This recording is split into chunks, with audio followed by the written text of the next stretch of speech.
Hello दोस्तों, कैसे आप सब? आशा करता हूँ अच्छे होंगे। चलिए स्टार्ट करते हैं। आज केमिस्ट्री का जो चैप्टर पढ़ा दिए हैं उसका एमसीक्यू क्वेश्चन भी सीरीज़ लेके आए हैं, और जब भी टाइम मिलता है तो उसको हम लोग एमसीक्यू के माध्यम से भी देखेंगे, ताकि बार बार क्वेश्चन को रिवाइज होते रहे और एक बार देखने से दिमाग में ज़्यादा सेट हो जाता है। तो चलिए स्टार्ट करते हैं, ठीक है। यानी कि क्या क्लासिफिकेशन ऑफ एलिमेंट, यानी तत्वों का आवर्त वर्गीकरण, इसके बारे में हम लोग पहले ही डिस्कस कर चुके हैं। जो वीडियो नहीं देखे हैं उसको जा करके देखिए, और चैनल को लाइक कीजिए, सब्सक्राइब कीजिए, शेयर कीजिए, ठीक है। देखिए, पहला क्वेश्चन है कि तत्वों का जो सबसे पहले वर्गीकरण जो किसने किया था? तत्वों का सबसे पहले वर्गीकरण किसने किया था? ऑप्शन क्या हो जाएगा इसका? डॉबे राइनर ने किया था। ऑप्शन नंबर डी हो जाएगा। नेक्स्ट है, तत्वों के वर्गीकरण से संबंधित त्रिक का नियम का प्रतिपादन किसने किया था? त्रिक का नियम किसने दिया था? डॉबे राइनर ने। नेक्स्ट है, निम्नलिखित में से किसने लॉ ऑफ ऑक्टेव्स मतलब होता है अष्टक का नियम। अष्टक का नियम किसने दिया था? न्यूटन ने। तो ऑप्शन नंबर क्या हो जाएगा? बी हो जाएगा। नेक्स्ट देखिए, यदि तत्वों को बढ़ते हुए परमाणु भारों के क्रम में सजाया जाता है तो हर आठवें तत्व के समान गुणधर्म वाला तत्व मिलेगा। इसका मतलब क्या है कि आठवें तत्व मतलब अष्टक का नियम किसने दिया था? न्यूटन का अष्टक नियम। तो ऑप्शन नंबर क्या हो जाएगा? डी हो जाएगा। नेक्स्ट देखिए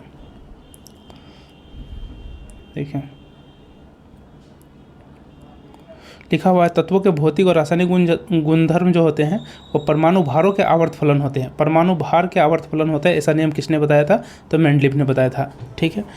नेक्स्ट है कि मेंडलीव के अनुसार तत्वों के गुण आवर्ती फलन होते हैं। किसके मतलब आवर्ती फलन होते हैं? तो परमाणु भार के होते हैं, ठीक है। नेक्स्ट होता है कि किस वैज्ञानिक ने आवर्त सारणी का निर्माण किया था? याद रखिएगा, आवर्त सारणी का बात किया गया मेंडलीव ने। यदि आधुनिक आवर्त सारणी रहेगा तब होगा आंसर मोस्ले, लेकिन यहाँ पर क्या है? आवर्त सारणी है तो मेंडलीव हो जाएगा। नेक्स्ट देखिए, आधुनिक आवर्त नियम का प्रतिपादन किसने किया था? आधुनिक आवर्त नियम यहाँ पर है, तो इसका आंसर क्या हो जाएगा? मोस्ले हो जाएगा। नेक्स्ट देखिए, लिखा हुआ है कि किस वैज्ञानिक ने तत्वों के आवर्त सारणी को परमाणु द्रव्य के बढ़ते हुए क्रम में व्यवस्थित किया था? परमाणु द्रव्यमान के बढ़ते हुए क्रम में किसने किया था? मेंडलीव ने किया था। मेंडलीव की आवर्त सारणी में तत्वों का आधार क्या था? परमाणु द्रव्यमान था, ठीक है। नेक्स्ट देखिए, आधुनिक आवर्त सारणी में तत्वों का वर्गीकरण का आधार क्या है? आधुनिक आवर्त सारणी का बात है तो क्या था? परमाणु संख्या था, ठीक है। आवर्त सारणी के उदर्ग भाग को क्या कहते हैं? उदर्ग मतलब होता है खड़ा भाग को, यानी कि इस तरह का, है ना। और इसको वर्टिकल लाइन को, ठीक है। उदर्ग स्तंभ मतलब क्या होता है कि खड़ा वाला, ठीक है। मतलब वर्टिकल लाइन को क्या कहते हैं? वर्ग कहते हैं, यानी समूह कहते हैं। आवर्त सारणी में क्षैतिज स्तंभ को क्या कहते हैं? आवर्त कहते हैं, ठीक है। नेक्स्ट है, देखिए, कुल वर्गों की संख्या कितनी है? ये पूछा हुआ है 14 नंबर क्वेश्चन में। 14 नंबर क्वेश्चन में क्या पूछा हुआ है? पूछा हुआ है कि वर्ग की संख्या कितनी है, कुल वर्ग की संख्या कितनी थी आधुनिक आवर्त सारणी में? तो मैं बता देता हूँ, 18 थी, ठीक है। आधुनिक आवर्त सारणी में आवर्तों की संख्या कितनी थी? तो 7 थी, ठीक है। आधुनिक आवर्त सारणी में तत्वों को व्यवस्थित किया गया था, किस तरह से व्यवस्थित किया गया था? तो बढ़ते हुए परमाणु संख्या क्रम में। ऑप्शन नंबर डी हो जाएगा इसका आंसर। इसका आंसर क्या हो जाएगा? बढ़ते हुए परमाणु संख्या क्रम में। नेक्स्ट है कि आधुनिक आवर्त नियम के प्रवर्तक कौन थे? तो कौन थे? मोस्ले थे। नेक्स्ट है, तत्वों के आवर्त सारणी का जनक कौन थे? तत्वों के आवर्त सारणी कौन बनाया था? तो आवर्त सारणी सबसे पहले किसने बनाया था? मेंडलीव ने बनाया था, ठीक है। नेक्स्ट देखिए, लिखा हुआ है कि आवर्त सारणी का लंबा रूप निर्भर करता है। लंबा रूप यानी कि सबसे लॉन्गेस्ट जो टेबल बनाया था किसने बनाया था? परमाणु संख्या के आधार पर, ठीक है। सबसे लंबा टेबल निम्नलिखित में से किस एक पर आधुनिक आवर्त सारणी आधारित है? आधुनिक आवर्त सारणी किस पर आधारित है? परमाणु संख्या के क्रम में आधारित है। नेक्स्ट देखिए, नेक्स्ट क्या है? 21 नंबर क्वेश्चन। देखिए, तत्वों के भौतिक और रासायनिक गुणधर्म जो होते हैं उसके परमाणु संख्या के आवर्त फलन होते हैं। परमाणु संख्या जब पूछेगा तो क्या हो जाएगा? मोस्ले हो जाएगा, यानी आधुनिक आवर्त सारणी हो जाएगा। नेक्स्ट देखिए, निम्नलिखित कथन पर विचार कीजिए। यदि क्या लिखा हुआ है? किसी तत्व के परमाणु संहति मतलब द्रव्यमान के बजाय परमाणु क्रमांक एक अधिक मौलिक गुण है। तो ये कथन किसने दिया था? तो मोस्ले ने दिया था। बोला हुआ कि परमाणु संहति मतलब होता है परमाणु द्रव्यमान की अपेक्षा जो है परमाणु संख्या जो है ज़्यादा बेटर गुण है। ये किसने बोला था? मोस्ले ने बोला था। नेक्स्ट देखिए, मेंडलीव अपनी आवर्त सारणी में किसका स्थान नहीं दे पाए थे? मेंडलीफ ने किसका स्थान हाइड्रोजन का सही स्थान निर्धारण नहीं कर पाए थे। नेक्स्ट देखिए 1817 में बोला हुआ है समान गुण वाले तत्वों को एक समूह में रखने का प्रयास किया था। किसने किया था? तो डॉबे राइनर ने किया था। ऑप्शन नंबर सी हो जाएगा। नेक्स्ट देखिए 25 नंबर में निम्नलिखित में से कौन तत्व का मौलिक गुण है? तत्व का मौलिक गुण कौन है? तो परमाणु संख्या है। ठीक है। नेक्स्ट पूछा हुआ है सबसे भारी धातु पूछा जाएगा तो कौन होता है? ओस्मियम होता है सबसे भारी धातु। सबसे हल्की धातु कौन होता है? याद रखिएगा सबसे हल्की धातु लिथियम होता है। लेकिन सबसे हल्की तत्व पूछा हुआ है तो तत्व हो जाएगा हाइड्रोजन। तत्व और धातु में बहुत अंतर है। ठीक है। धातु जब पूछेगा तो लिथियम और तत्व पूछेगा हल्का में तो क्या हो जाएगा? हाइड्रोजन हो जाएगा। नेक्स्ट देखिए निम्नलिखित में से कौन सा तत्व जो होता है वो सबसे अधिक विद्युत का ऋणात्मक होता है? तो कौन होता है? तो फ्लोरीन होता है। इसके लिए ट्रिक्स बताए थे FON सबसे ज़्यादा फ्लोरीन, उसके बाद ऑक्सीजन, उसके बाद नाइट्रोजन। नेक्स्ट देखिए पृथ्वी के पटल यानी पटल मतलब भूप्रपट्टी जहाँ हम लोग रहते हैं तो उसमें 97.2% भाग जो होता है कितने तत्वों से मिलकर बना हुआ है? तो याद रखिएगा 8 वो तत्वों से मिलकर बना हुआ है। ठीक है। नेक्स्ट देखिए पृथ्वी पर सबसे अधिक मात्रा में पाए जाने वाले धातु तत्व कौन सा है? ठीक है। पृथ्वी पर सबसे ज़्यादा कौन सा धातु तत्व पाया जाता है? तो याद रखिएगा एल्यूमिनियम 27% पाया जाता है। ठीक है। पृथ्वी पर सबसे अधिक मात्रा में पाया जाने वाला तत्व, खाली तत्व पूछेगा तो कौन हो जाएगा? ऑक्सीजन, लगभग 40% का अप्रोक्स पाया जाता है। ठीक है। ऑक्सीजन। ठीक है। पृथ्वी पर पूछेगा तो पृथ्वी पर ऑक्सीजन कितना? 40%। वायुमंडल में 21%। ध्यान देना है पृथ्वी का बात किया गया है। ठीक है। यहाँ पर भी पृथ्वी की बात किया गया। पृथ्वी में कौन सा धातु सबसे ज़्यादा पाया जाता है? कौन सा धातु सबसे ज़्यादा? एल्यूमिनियम 27%। नेक्स्ट यहाँ लिखा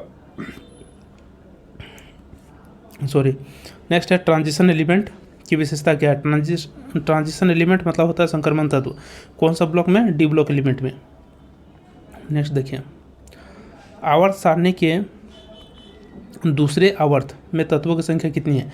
देखिए और इसमें क्वेश्चन पूछा हुआ फिर 35 नंबर में कि 5वें आवर्त में तत्वों की संख्या कितनी है?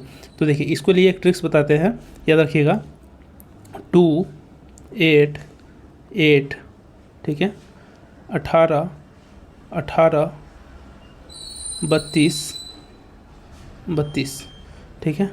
ये फर्स्ट नंबर, सेकंड नंबर हो गया, थर्ड नंबर, फोर्थ, ये फिफ्थ, सिक्स्थ और ये 7।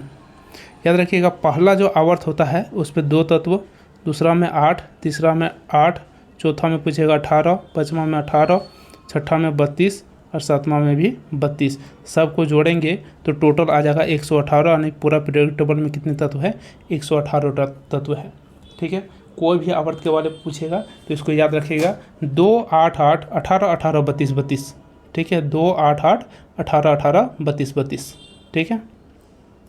तो यहाँ पर देखिए क्या पूछा हुआ है सो कि दूसरे तत्व में कितना है? तो 2, उसके बाद क्या हो जाएगा? 8, यानी कि ऑप्शन नंबर क्या हो जाएगा? 8। ठीक है। 5वें आवर्त में तो क्या हो जाएगा? 2, 8, 8, 18, 18 है ना, 32, 32 गिन लीजिए। पहला, दूसरा, तीसरा, चौथा, पाँचवा नंबर में 18 हो जाएगा। इसका आंसर क्या हो जाएगा?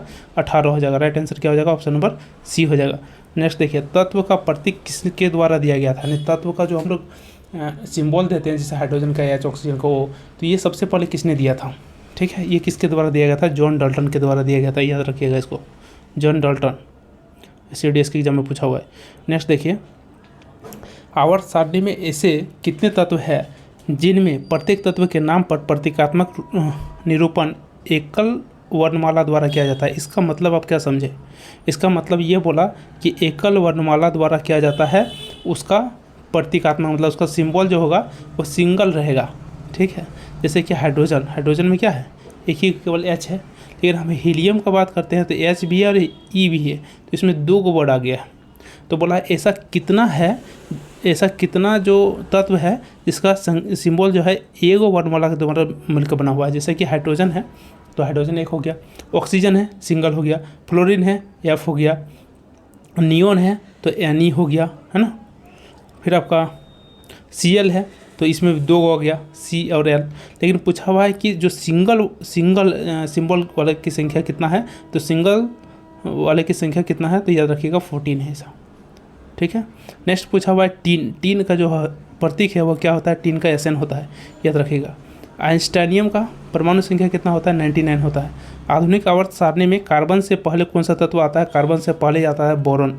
ठीक है, hydrogen, helium, lithium, beryllium, boron, फिर उसके बाद कार्बन।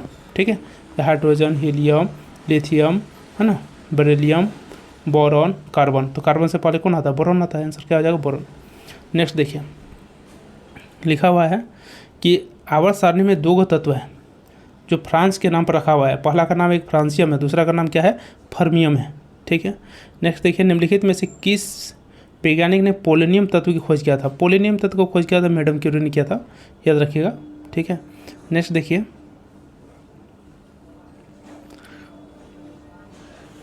तत्वों के निम्नलिखित युग्मों में से उस युग्म को चुनिए जो सामान्यतः तापमान और दाब पर द्रव अवस्था में पाए जाते हैं। मतलब याद रखिएगा कि बोला हुआ कि कौन कौन सा ऐसा तत्व है जो द्रव अवस्था में पाया जाता है। याद रखिएगा कि ब्रोमीन और मरकरी दोनों जो होता है लिक्विड अवस्था में पाया जाता है। ब्रोमीन अधातु है जबकि मरकरी क्या है? धातु है। यदि ऐसा क्वेश्चन पूछेगा कौन सा ऐसा अधातु है जो द्रव अवस्था में पाया जाता है, तो आंसर क्या हो जाएगा? ब्रोमीन। और पूछेगा कौन सा ऐसा धातु जो द्रव अवस्था में पाया जाता है, तो मरकरी मतलब पारा, Hg जिसको बोलते हैं। ठीक है, नेक्स्ट देखिए, निम्नलिखित में से कौन से तत्वों के समुच्चय की संयोजकता एक समान है? यानी पूछा हुआ कि किसका जो होता है संयोजकता एक समान है, मतलब वैलेंसी एक समान है। वैलेंसी निकालने के लिए हम बताए थे। तो देखिए, यहाँ सोडियम है, सोडियम का 1 होता है, जबकि मैग्नीशियम का 2, कैल्शियम का 2। बराबर है? नहीं है। सभी का समान है क्या? नहीं है। सोडियम का 1 होता है, मैग्नीशियम का 2 होता है, एल्यूमिनियम का 3 होता है। बराबर है? नहीं है। मैग्नीशियम का 2, कैल्शियम का 2, जबकि पोटेशियम का 1 होता है। बराबर है? नहीं है। मैग्नीशियम का 2, कैल्शियम का 2, बेरिलियम का भी 2। इसका मतलब क्या होगा? ऑप्शन नंबर क्या हो जाएगा? डी हो जाएगा राइट आंसर इसका। ठीक है।